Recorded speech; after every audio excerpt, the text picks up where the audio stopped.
Student, welcome to Jupiter Public School. Due to crisis of corona epidemic, our school started online classes. Okay, myself Jyoti Jadon, and today we will discuss about Central Government President Volume third.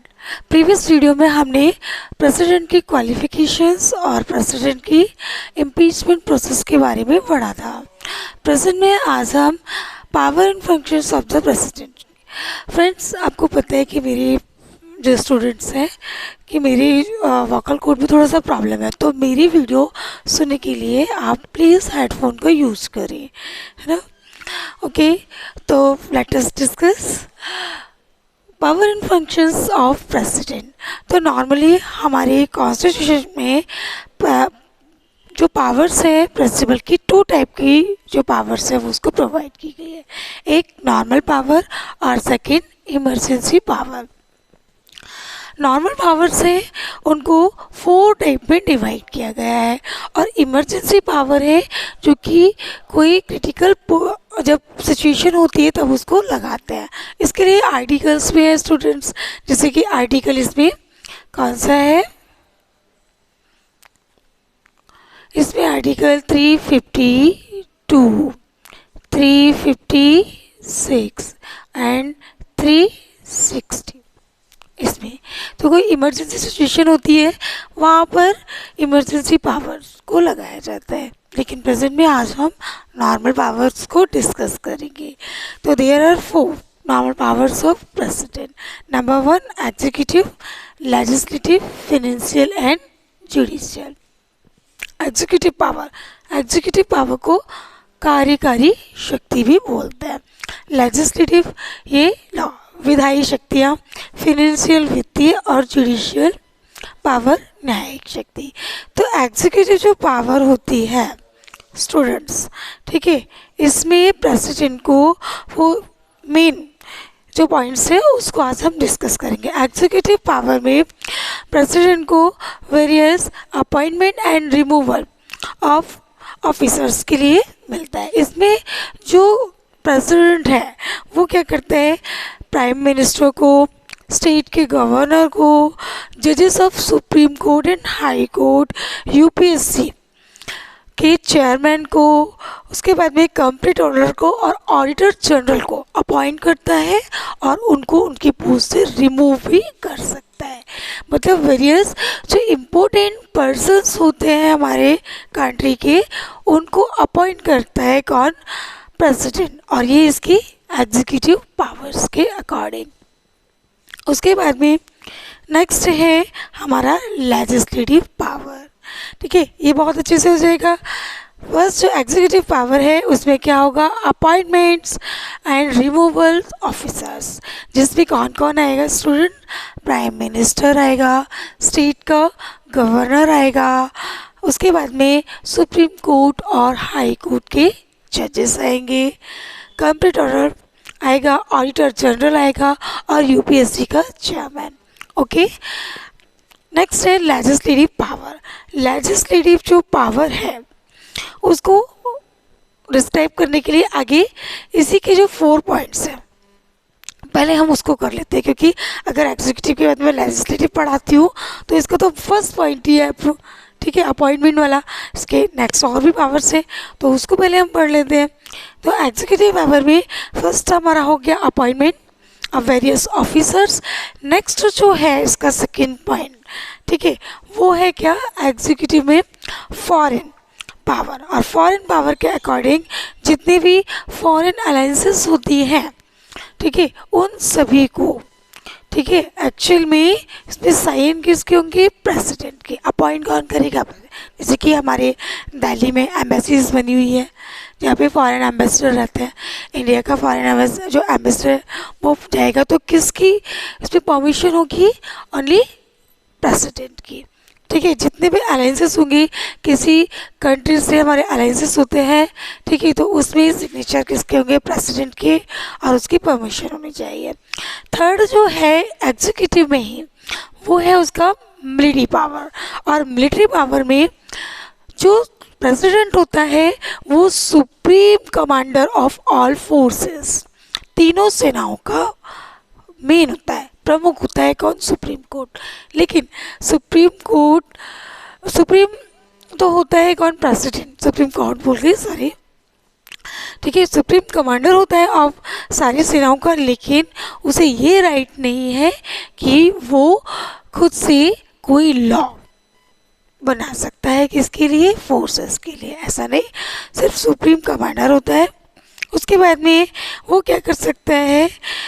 वो कभी भी कोई वार है, ठीक है, वो declare नहीं कर सकता बिना पार्लियामेंट की परमिशन के, ठीक है। उसके बाद में क्या कर सकते हैं?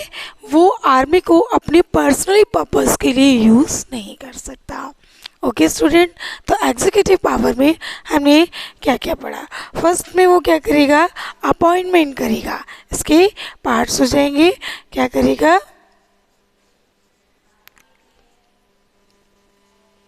अपॉइंटमेंट्स करेगा, ठीक है। किसको? ऑफिसर्स को, ऑफिसर्स एंड इम्पोर्टेंट पर्सन।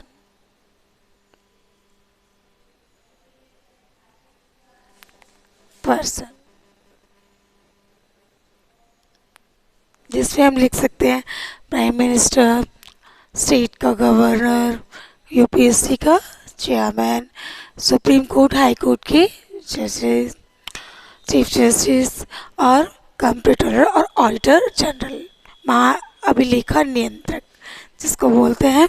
उसके बाद में नेक्स्ट जो इसकी पावर थी वो क्या थी? फॉरेन पावर, ठीक है।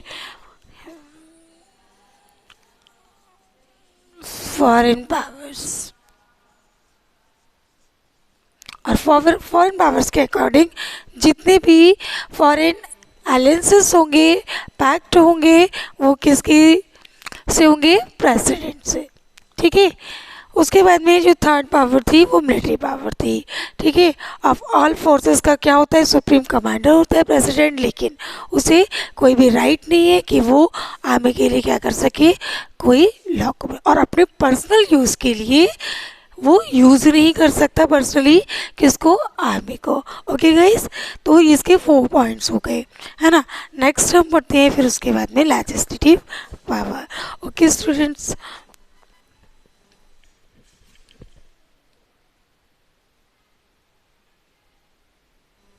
यस, ठीक है। एग्जीक्यूटिव पावर है जो हमने पढ़ लिया, मैंने इसको लिख भी दिया है जिससे कि आपको इसको जल्दी समझ में आएगा।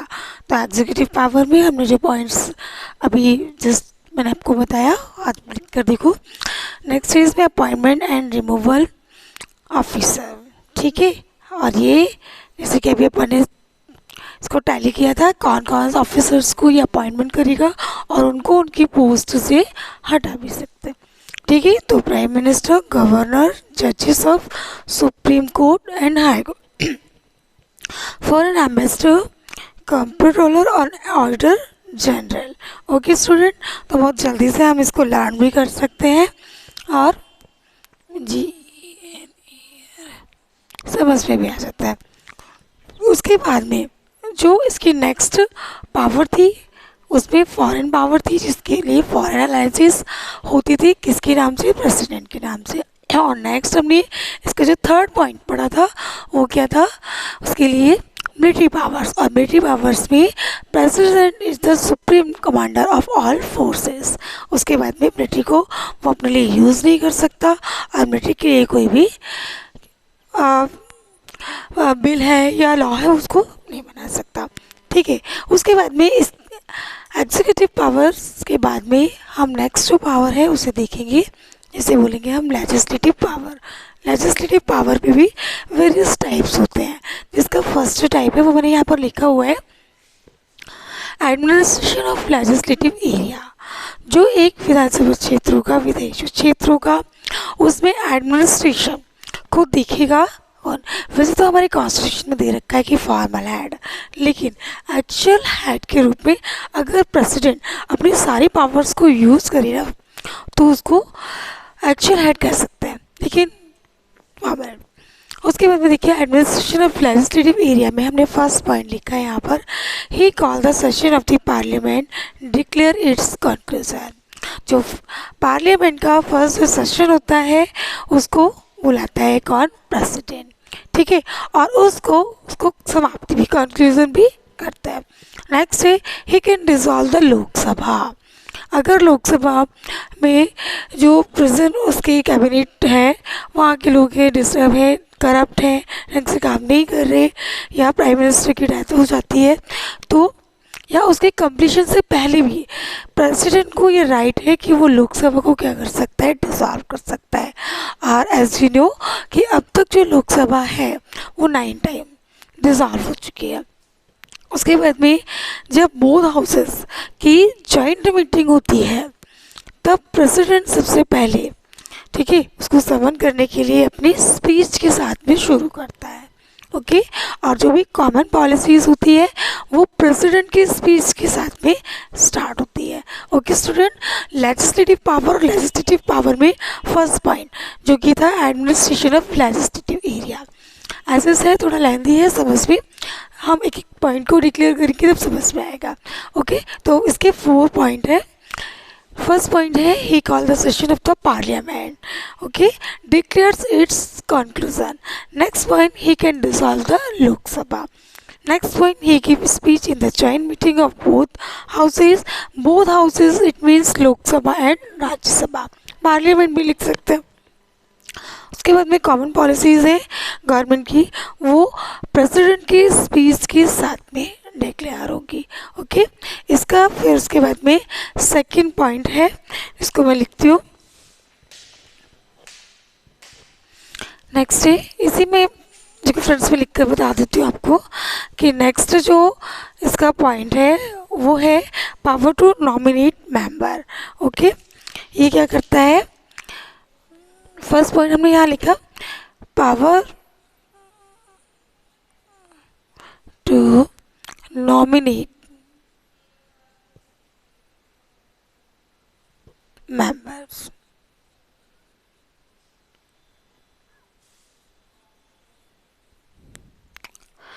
टोटल कितने लोगों को ये नॉमिनेट करता है ना, लोकसभा या राज्यसभा, पार्लियामेंट की बात करिए तो टोटल 14, ठीक है, जो मेंबर्स होते हैं उसको ये नॉमिनेट करता है। लेकिन राज्यसभा में ये 12 मेंबर्स को नॉमिनेट करते हैं।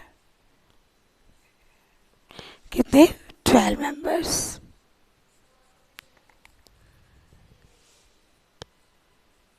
जब हम राज्यसभा को पढ़ेंगे तब इसे बताएंगे। 12 मेंबर्स को नॉमिनेट करने का इसमें राइट होता है किसको, प्रेसिडेंट को। ये जो 12 मेंबर्स होते हैं स्टूडेंट, ये अपनी अपनी फील्ड के एक्सपर्ट होते हैं, like this science, literature, arts, है ना। और लोकसभा में ये क्या करता है, 2 मेंबर्स को नॉमिनेट करता है। तो टोटल कितना हो गया, 14। इसमें 2 मेंबर्स को ये क्या करेगा, नॉमिनेट करेगा, और इन 2 मेंबर्स को हम बोलते हैं एंग्लो इंडियन।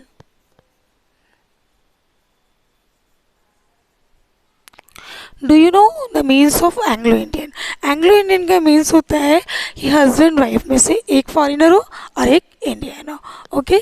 तो टोटल कितने मेंबर्स को करेगा ये, 14 मेंबर्स को, 12 मेंबर्स राज्यसभा से और 2 मेंबर्स लोकसभा से, ठीक है। सेकेंड इसकी जो पावर है, power to nominate members, okay, ठीक है। नेक्स्ट इसकी जो थर्ड पॉइंट है वो आगे मैं लिखती हूँ। हेलो स्टूडेंट, तो फिर कोई भी पावर टू नॉमिनेट मेंबर्स हमने पढ़ लिया इसमें, और कितने टोटल मेंबर्स को करेगा ये, 14 मेंबर्स को। 2 कहाँ से होंगे, राज्यसभा से, और 2 कहाँ से होंगे, लोकसभा। नेक्स्ट इसकी जो लेजिस्लेटिव पावर है वो है power to reject motion, okay. और पावर टू रिजेक्ट मोशन में जब कोई भी बिल होता है, bill become a law then sign president. कोई भी बिल लॉ जब बनता है जब किसके साइन होते हैं, उसमें प्रेसिडेंट के। तो पहले कोई भी मोशन है वो कहाँ जाएगा, लोकसभा में।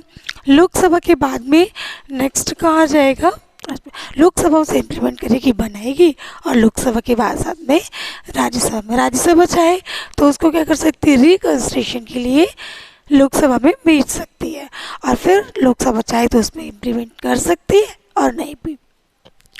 सर राज्यसभा जैसी जो प्रोसेस है वही प्रेसिडेंट की। लोकसभा और राज्यसभा में पास होने के बाद जो बिल है वो कहाँ जाएगा, प्रेसिडेंट के पास में। इसमें प्रेसिडेंट को ये राइट है कि वो उस मोशन को, उस बिल को लॉ बनने से पहले देखे और वो चाहे तो उसे रिकंसिडरेशन के लिए, अमेंडमेंट के लिए दोबारा से राज्यसभा और लोकसभा में पहुंचा सकता है। लेकिन स्टूडेंट दोबारा से अगर वो बिल प्रेसिडेंट के पास में जाता है तब प्रेसिडेंट को क्या करना होगा, उस बिल पर साइन करना ही होगा and then a bill become a law. ठीक है। पावर टू रिजेक्ट मोशन में प्रेसिडेंट को क्या राइट है कि प्रेसिडेंट क्या कर सकता है, इसे रिजेक्ट कर सकता है, लेकिन फर्स्ट टाइम।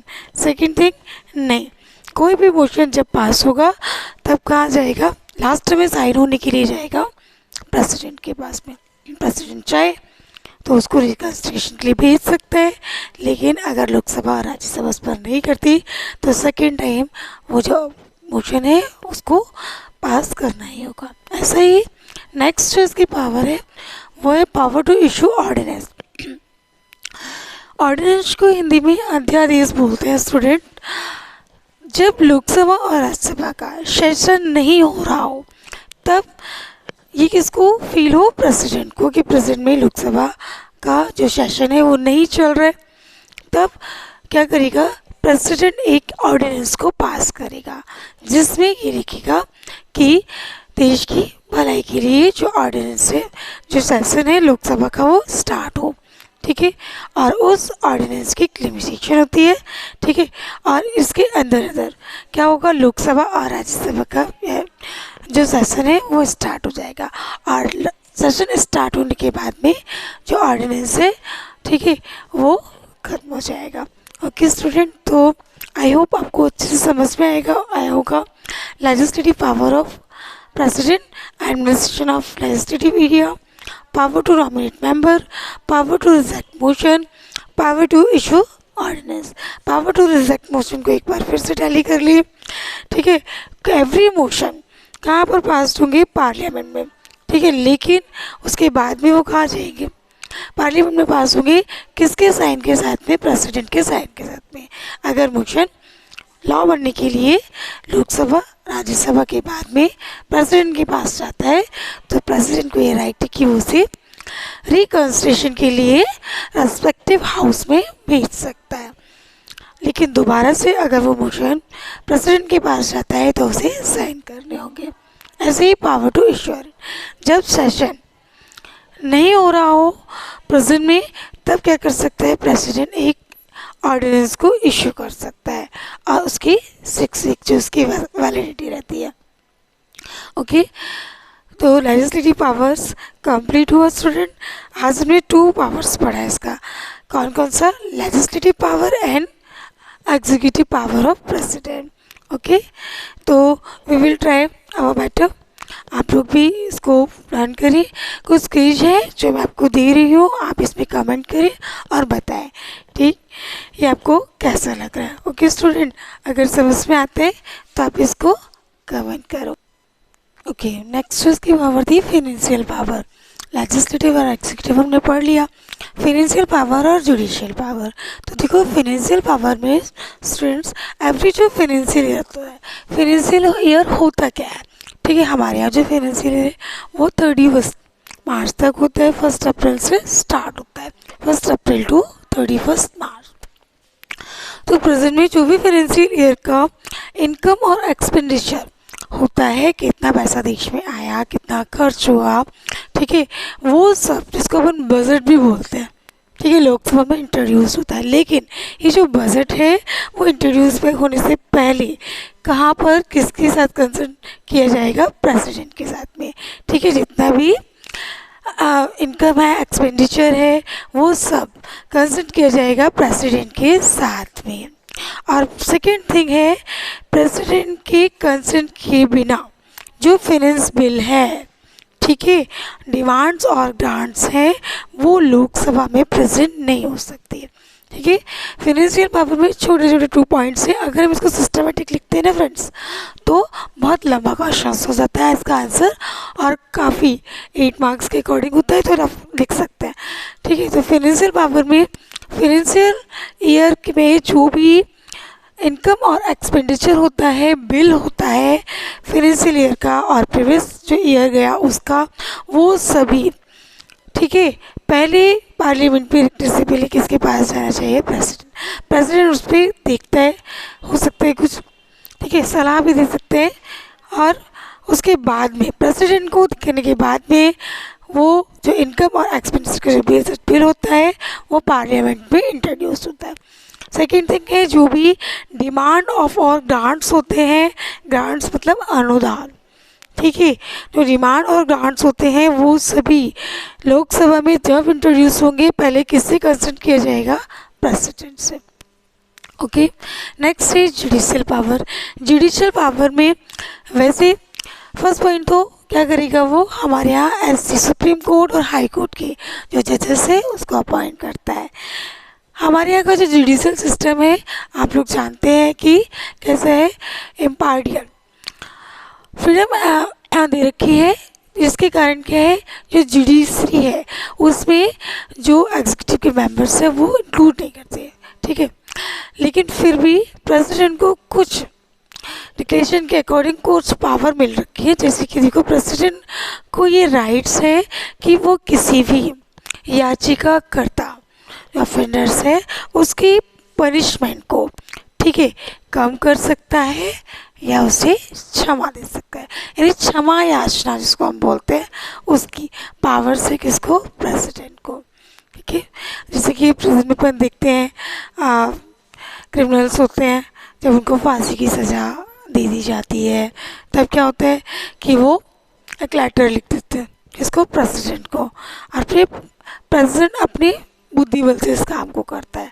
वो चाहे तो उनकी पनिशमेंट को कम कर सकता है ना, माफ़ कर सकता है, और उसे मृत्युदंड की भी जो डेथ सेंटेंस उसको भी राइट है किसको? प्रेसिडेंट को। ओके स्टूडेंट, तो आपको ये समझ में आ गई होंगी चारों पावर्स हमने जो पढ़ा, कौन कौन सा एग्जीक्यूटिव, उसके बाद में लेजिस्लेटिव और फिनेंशियल और जुडिशियल। सो फ्रेंड्स, फिनेंशियल और लेजिस्लेटिव पावर्स में तो ज़्यादा कुछ नहीं है, लेकिन सिर्फ जो ज़्यादा मैटर हम लिख सकते हैं वो कहाँ लिख सकते हैं? लेजिस्लेटिव और एग्जीक्यूटिव पावर में काफ़ी अच्छे पॉइंट्स में इसको डिस्क्राइब कर सकते हैं। ओके, तो अब मैं कुछ क्विज दे रही हूँ जिसको आप कमेंट करके बताइएगा। ओके, ठीक है, तो अगर आपको मेरा ये वीडियो अच्छा लगा, समझ में आया, तो मैं कुछ क्वेश्चंस आपको दे रही हूँ जिसको कमेंट बॉक्स में आपको आंसर्स देना है। फर्स्ट क्वेश्चन है हमारा, who call the first session of parliament? Parliament का जो फर्स्ट सेशन होता है उसे कौन बुलाता है? नेक्स्ट क्वेश्चन है, into how many members nominated by president? President कुल कितने मेंबर्स को नॉमिनेट करता है? नेक्स्ट क्वेश्चन है, हु अपॉइंट द जजेस of supreme court and high court? Supreme court और हाई कोर्ट के जजेस की अपॉइंटमेंट कौन करता है?